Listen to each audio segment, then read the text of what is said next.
നമസ്കാരം. ഒമാൻ വ്യക്തിഗത ആദായ നികുതി അഥവാ ഇൻകം ടാക്സ് ഏർപ്പെടുത്താനുള്ള പദ്ധതി തയ്യാറാക്കുന്നതായ റിപ്പോർട്ട് ഉന്നത സർക്കാർ വൃത്തങ്ങളെ ഉദ്ധരിച്ച് പ്രാദേശിക മാധ്യമങ്ങളാണ് ഇക്കാര്യം റിപ്പോർട്ട് ചെയ്തത്. ഉയർന്ന വരുമാനമുള്ളവരിൽ നിന്നാണ് ആദായ നികുതി ഈടാക്കുകയെന്നും റിപ്പോർട്ടിൽ പറയുന്നുണ്ട്.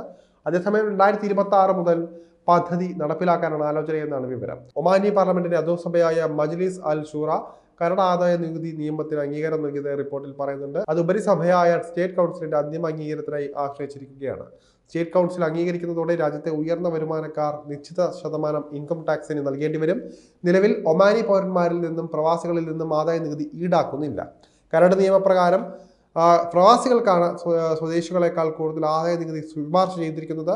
ഒമാനിൽ 1 ലക്ഷം അഥവാ 38,500 ഒമാൻ റിയാൽ വരുമാനമുള്ള വിദേശ പൗരന്മാർക്ക് 5 മുതൽ 9% വരെ ആദായ നികുതി ചുമത്താനാണ് കരട് നീക്കം. ഒമാനിൽ $1 ലക്ഷം കൂടുതൽ അഥവാ 38,500 ഒമാൻ റിയാൽ വരുമാനമുള്ള വിദേശ പൗരന്മാർക്ക് 5 മുതൽ 9% വരെ ആദായ നികുതി ചുമത്താനാണ് കരട് നിയമം ശുപാർശ ചെയ്യുന്നത്.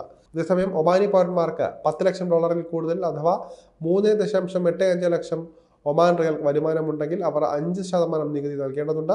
രാജ്യത്തിന്റെ വികസനത്തെ പിന്തുണയ്ക്കുന്നതിന് എണ്ണവാതക വരുമാനത്തെ ആശ്രയിക്കുന്നത് കുറയ്ക്കുകയും മറ്റ് വരുമാന മാർഗങ്ങൾ കണ്ടെത്തുകയും ചെയ്യുന്നതിന്റെ ഭാഗമായി വിവിധ നികുതി നടപടികൾ ഒമാൻ നേരത്തെ നടപ്പിലാക്കിയിരുന്നു.